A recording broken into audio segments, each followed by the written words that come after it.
Welcome back.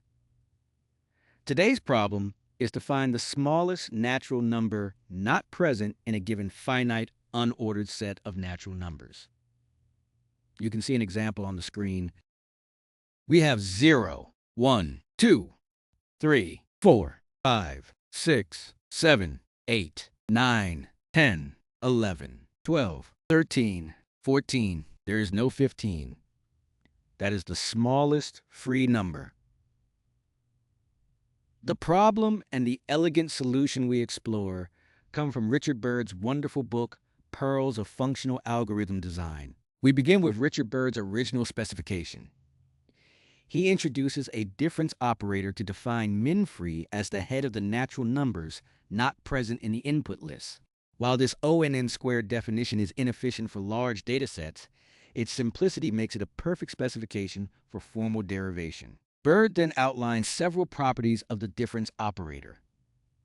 These algebraic laws, distributivity over concatenation and commutativity of subtraction, form the backbone of his equational reasoning. By manipulating these equations, he derives a divide-and-conquer algorithm that achieves ON time complexity. Byrd noted that his divide-and-conquer approach was 20% faster than a bit vector implementation in Haskell. Let's see if that observation holds in C++. We'll start with a straightforward port of the bit vector method. Now, we implement Byrd's divide-and-conquer algorithm using C++ 23 ranges. This version partitions the input around a pivot, recursively searching the half where a gap is guaranteed to exist. One advantage of the divide-and-conquer approach is that it is inherently parallelizable. By using the C++ execution policy std execution part unseek, we can accelerate the partitioning for large datasets. The benchmarks reveal a nuanced picture. For small inputs, the overhead of partitioning makes all methods perform similarly.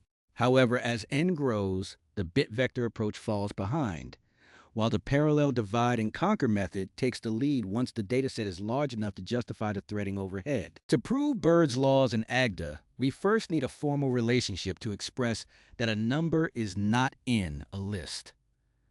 We define this inductively.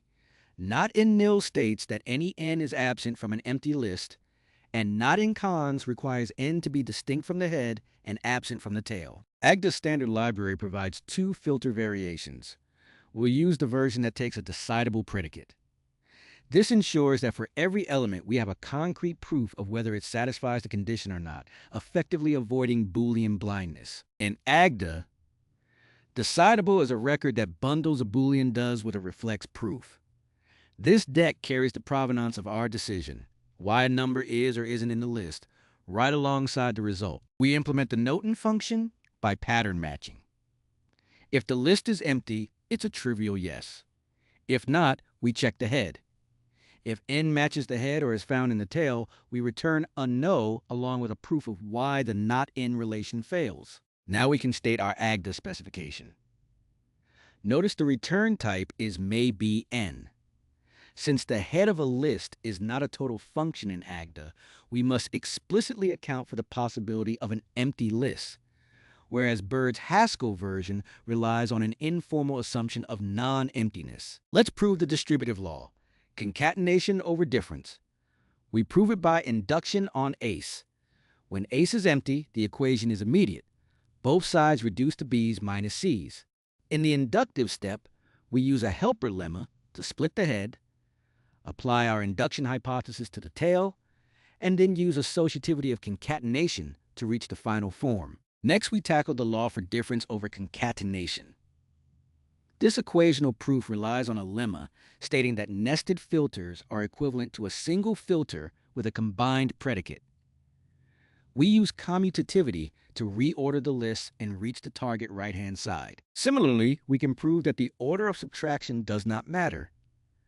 By expanding the operators and using the same nested filter lemma, we can commute the not in predicates and fold the expression back into the desired form. To prove Byrd's main equation, we define a disjoint record. It provides witnesses for both directions. If a number is in one list, it cannot be in the other. This explicit handling of double negatives is where Agda's rigor really shines. We finally arrive at the central equation. If, as is disjoint from V's and B's is disjoint from U's, then we can distribute the difference over the concatenation components. The proof steps through the laws we've just established, using our disjoint lemma to simplify the terms. We begin by distributing the difference over concatenation.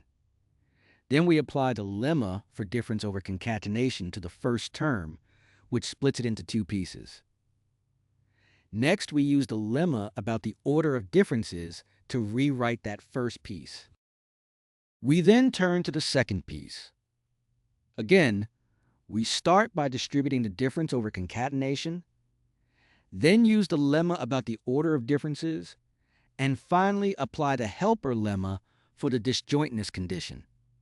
That gives us exactly the form we want. We've proved the algebraic law, but applying it to the actual algorithm reveals a deep structural hurdle. In his derivation, Bird uses the concatenation operator as an informal proxy for set union. He assumes that after partitioning a list into U's and V's, their concatenation is equivalent to the original lists. However, Agda is a structure-sensitive environment. If our partitioning algorithm changes the relative order of elements, which almost all efficient implementations do, Agda will correctly point out that the list, U's plus plus V's, is not the same as the original input. We cannot simply hand-wave the ordering away. We must bridge the gap between list-based structures and set-based logic. To solve this without descending into the complexity of permutation types, we introduce a partition record. Instead of claiming the lists are equal, we store a proof that matched and unmatched are the results of a specific filter operation. This record acts as our formal contract. It provides the disjoint witness we need for our laws, while respecting the fact that Agda knows exactly where every element sits. We've traveled from the functional elegance of Richard Byrd's Haskell to the high-performance world of parallel C++, and finally, to the uncompromising rigor of Agda. I'll admit, when I first read Byrd's Perl, I thought I understood it.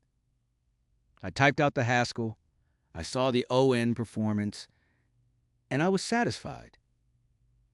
But it wasn't until I sat down to translate those laws into Agda that my understanding truly deepened. It forced me to confront the gap between treating a list as an unordered set and the structural reality of how data actually moves through a partition.